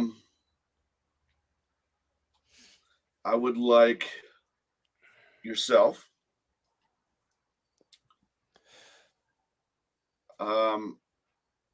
I would like Ed Warren. Well, we're going to be investigating the investigators. Oh, so it has to be someone who's alive. Okay. No, it doesn't have to be somebody else. I'm just giving you hell. So you, Ed, Sean Austin, and Hans Holzer.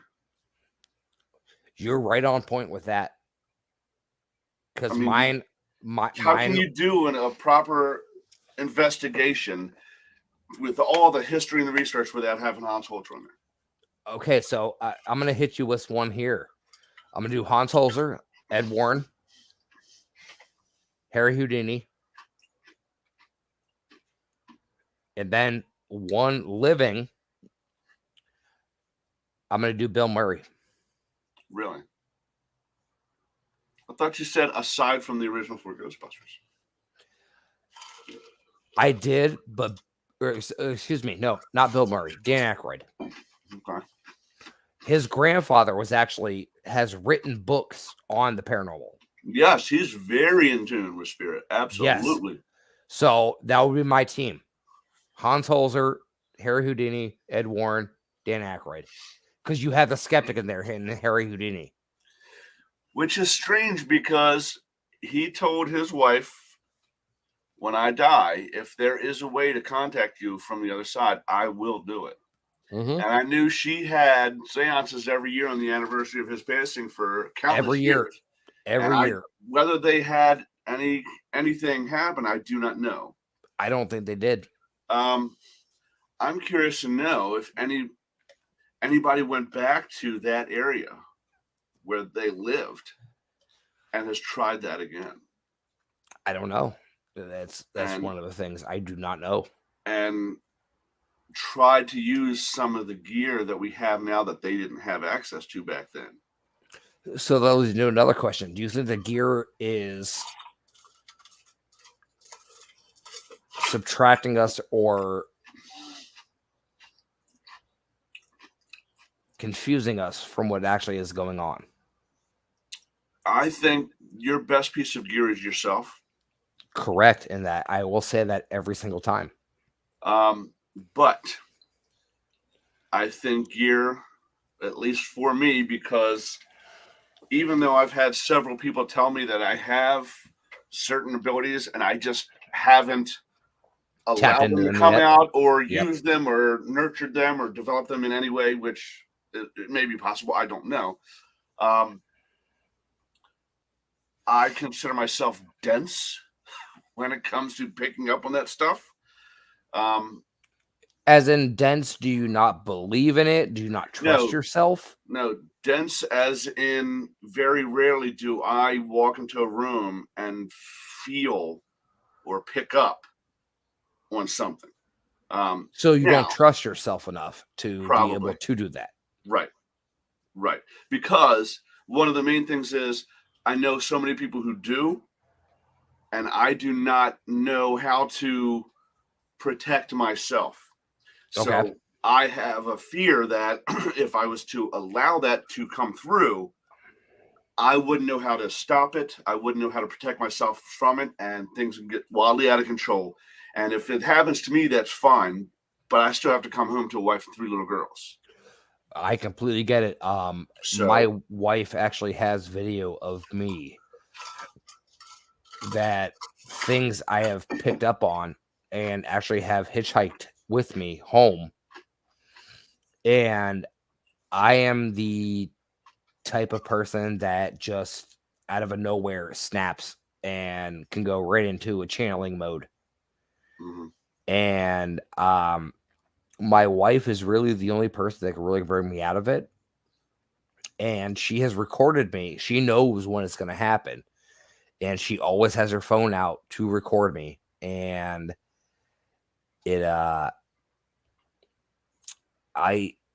my voice completely changes. My facial features completely change, everything. And I've watched the videos and I'm like, that's not me. Even though she's sitting right next to me, that is not me.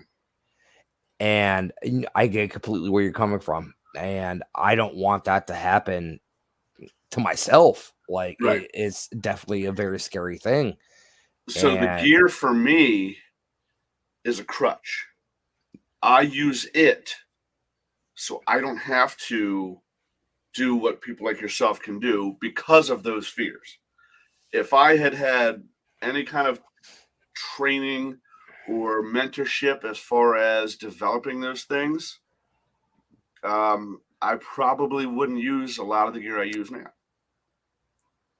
It's like me. The other part of it too is I use it for validation, because there are certain times when I know I just saw something or I know I just heard this voice. Yes. Let me go back and check this camera or check this audio and see if it was picked up. So I know that what I heard or saw is captured. Okay, how do you explain that? Yeah, now I've got something to validate. Oh, pardon that. That's somebody's cooking. I was gonna say, is the wife burning something? Mother-in-law. Aha. So now I'll let you talk and I'll just mute until they get that taken care of. No, but I honestly think, like, I agree with you 100%. Yourself is your best piece of equipment. It really honestly is. And it's one of those things where I don't think a lot of people are comfortable with, because it's the high school stage. It's the, oh, I can do this. Right. I'm afraid to say I can do this. Right. And you know as well as I do, there are a spit in the wind of people saying, I'm a medium, I'm a psychic, I'm this, yes. I'm that, I'm Absolutely. That, I'm this. And it's one of those things where you just, if you know, you know. Yes. Now, It like I doesn't need to be validated. like I said, there has been times here and there where something. I'll give you an example. We were in Penhurst. Hey, Jim. And it was all four of us. Haley was with us, and Janet had come in and went with us. Yep. And the group that was there hosting was walking around, and I don't want to say they were testing Janet, but they were kind of like grilling her. What do you pick up here? What do you pick up here? Just to see if she was picking up on anything that matched the history. Yeah. And I was filming, basically. I was cameraman at that point. And we went into one specific area, and out of nowhere, I got this horrible sharp pain in my right ankle. I mean, like to the point where I almost like just out of nowhere just crumpled. I knew I hadn't hit anything. I knew nothing had bit me. It just out of nowhere. Yeah. And so the guy that was with Janet was asking all the questions. I just kind of stopped and said, look, I'm the camera guy. I don't mean to interrupt, but the energy that resides in this area of the building, I said, he had a bad ankle injury, didn't he? He was like, yeah. I said, was his right ankle? He said, yeah. I said, he walked with a limp, didn't he? He said, yeah. How'd you know that? I said, because I just got a horrible pain in my ankle. I knew it came out of nowhere for no reason. I had to say something. Exactly. You know? So well, see, that's like when before she was my wife, she came down. It's coming up on 5 years now. I took her she came down from Massachusetts to Ohio to visit me. And her first ever prison investigation, you could say, was at Mansfield. Okay. Because I knew everybody there. Right. So we went on a private investigation there. And like I said, I knew the jail like the back of my hand because I'd been there so many times. I knew the entire history of the place, everything.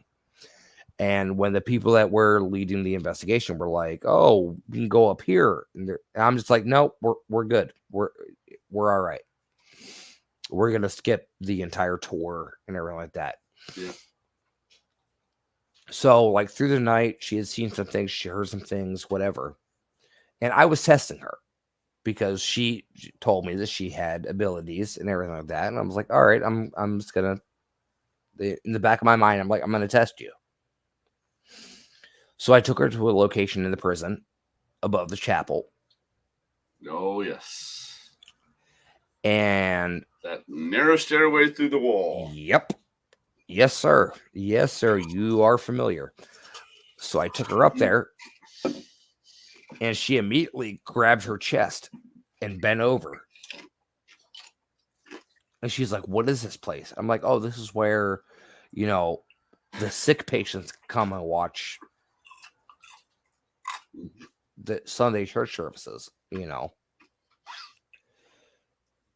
she's like, I got to get out of here. I'm like, okay.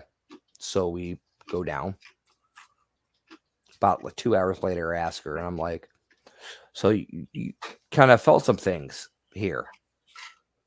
I'm like, most notably up in that area.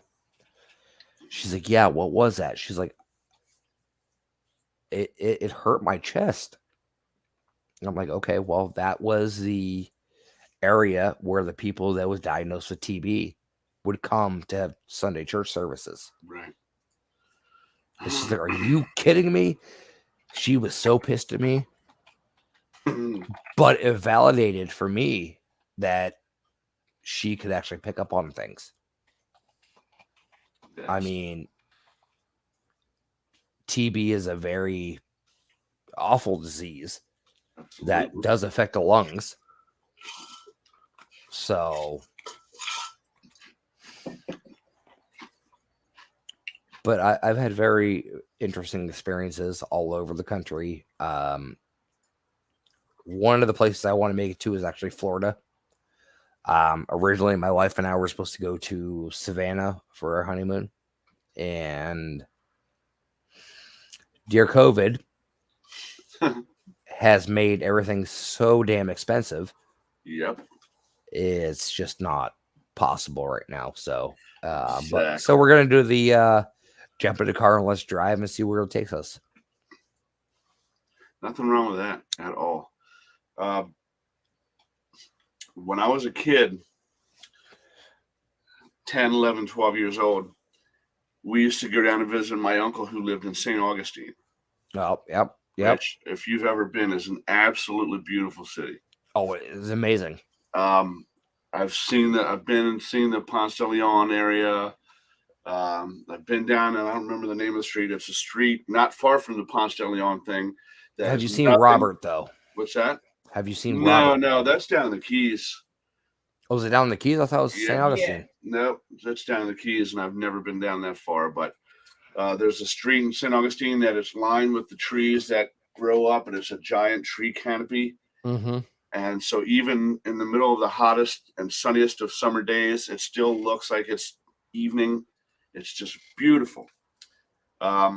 But we went to the old, it was Old Spanish Fort, wasn't it? Yeah. Old Spanish Fort down there in St. Augustine, which is incredibly active. And again, 10, 11, 12 years old, before I even knew what paranormal activity was, I had no problems walking all around. Mom, I'm going over here. I'm checking this out. Okay. And, back in those days, you didn't have a problem letting your kid wander off at that age. Yeah. Because, didn't have all the sickness we have now. But if back then there was DC and everything else. Right.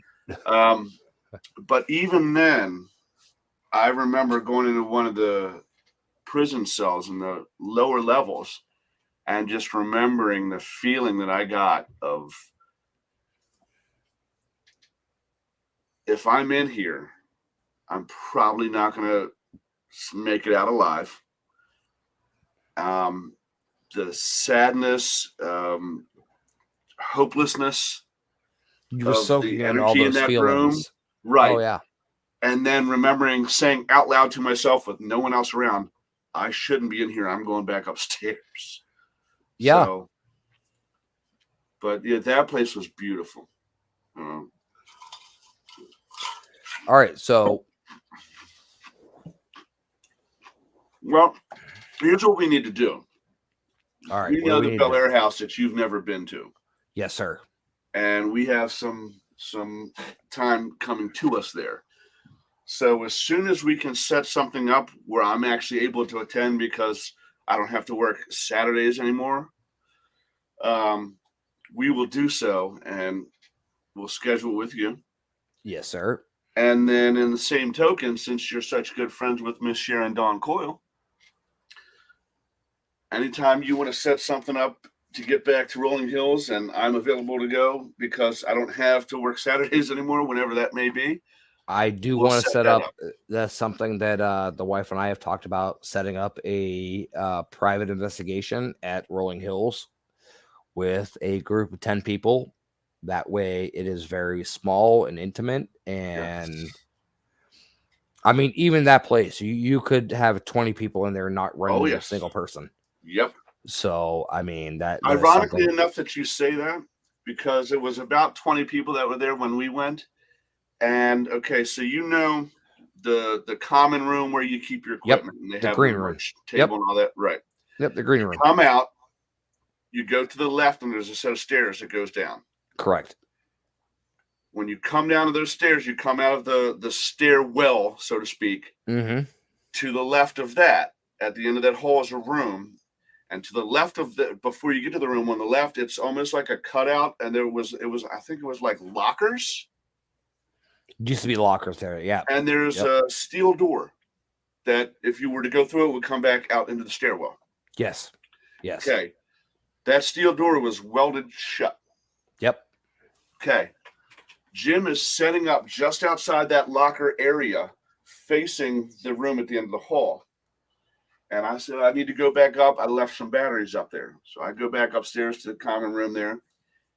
And I guess for some reason he thought that I had come back down because he saw Sharon just told me the story a couple months ago when we were down there. She just told me the story. Yeah, where he turned around and saw a man standing there and said, "Excuse me, am I in your shot?" Thinking he was setting up somewhere where this guy was already setting up, and the guy never said anything to him and went through the doorway. And I come out of the stairwell. He said, "Where'd he go?" I said, "Where'd you go?" the guy that just walked in the stairway. I said, Dom, the only one on the stairs. He swore on his life he saw it, and he went. I said, not only how did he walk through the door? Number one. I said, number two, that door's welded shut. He couldn't open it and went through. So, yeah. And again, here he was thinking he was running into another investigator shot, and 20 people there. There was nobody even in. You could put 30 people. You could put 30 people in the rolling hills, and you never run into a single person. That place is so massive that you can't.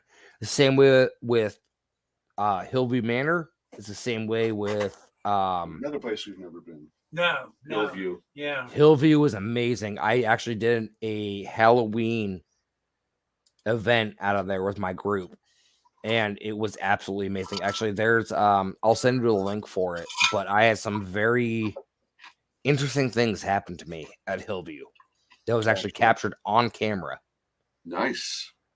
That I cannot explain, and it was probably one of the best things that ever happened to me. Russ, have you been to South Pittsburgh before? I have not. That's one we've sort of really been anchoring for a while, and COVID sort of knocked things all back. Exactly. I've really wanted to get down there, but I have not been down there yet. And like when I lived in Ohio, it was right there. We'll keep you in mind, then. That's great. Yes, please do. That would be fantastic. And we have to get our buddy Mike Simpson because he's been there a number of times. And he's friends with the owner and stuff. We actually have two good friends who are friends with the owner, so they can hopefully set something, Yes, please. If you do Old South Pittsburgh, please let me know. I mean, that'd be awesome to do. I've never been there myself, especially living in Ohio. I don't know why I've never been there because it was just a short jaunt, but it'd be definitely great to see. Yeah, and I understand that people are very, very nice. It's set up real nice for you too. You bring your bedding and stuff, but you can crash here and there. I'm at my age, I'm crashing. My all-nighters are gone. I don't blame you. I hit 9 o'clock and I'm done. Speaking of which, we're now out of time. That was a very quick 2 hours, but a very interesting 2 hours. Yeah, and Russ, thank you so much Thank you guys for having me. Yeah, no, it was really interesting. Really enjoyed all your tales and experience. Well, some of the questions that he posed were fantastic, and that got into very good conversation and dialogue about some things that I hadn't even considered before. So that that was very educational for me. Yeah. So I want to thank you for bringing that to the field. I also used to be a radio show host, so I know the question to ask. Right. There you go. Well, you got a good radio voice. Yeah, you got a face for radio. I mean, a voice for radio. Yeah, absolutely. I do, not the face. It's a face for radio. That's for definitely sure. Well, thanks again so much. And as soon as we can get some of these things set up, schedule willing, we will get these done because we've got to get to an active location. And it's been a while. Done. We're sort of biting at the bit. Yes. Hey, Hoover House in November. Well, I mean, we're always there, but I want to get someplace new, someplace different. You'll love it, though. You will. You will. It's like I said, it's the spirits there are very inviting, very comfortable. But yeah, if you're looking for a place that somebody's going to get pushed or scratched, or you're going to get out, you're coming to the wrong place. But they're very revealing. I mean, we really talk what I consider a lot of high-end intelligence and very amenable. Get some interesting insight. And just to throw this out there, we've even had with family instance, health issues and that, we've had our loved ones come through and tell us, give us a heads up, and it's turned out to be true. So we really feel blessed. I mean, what a marvelous gift to be able to connect with your family, and they give you a heads up on, a critical health situation or something like that. That's awesome. That's awesome. So, yeah. Thank you guys so much for having me. I really appreciate it. Russ. Yep. Thank you so much, my friend. Enjoy the rest of your Memorial Day weekend and stay safe. And All we'll right. be in touch, man. We'll see you. All right. Take thanks. care. Thanks. All right. And thank you all for staying with us and joining us on our new time and date. So we will be back in 2 weeks. And hopefully I was trying to get Lori for next 2 weeks. So I should hopefully have a yay or nay on her this week. So as soon as I learn, I'll post that up and we'll let everyone know. Lori, when she comes on, will be doing readings on live. And I am still trying to get that one special guest. That movie is in post-production now. So as soon as we have that guest, we will let you know. Everybody stay safe and enjoy the rest of your holiday weekend.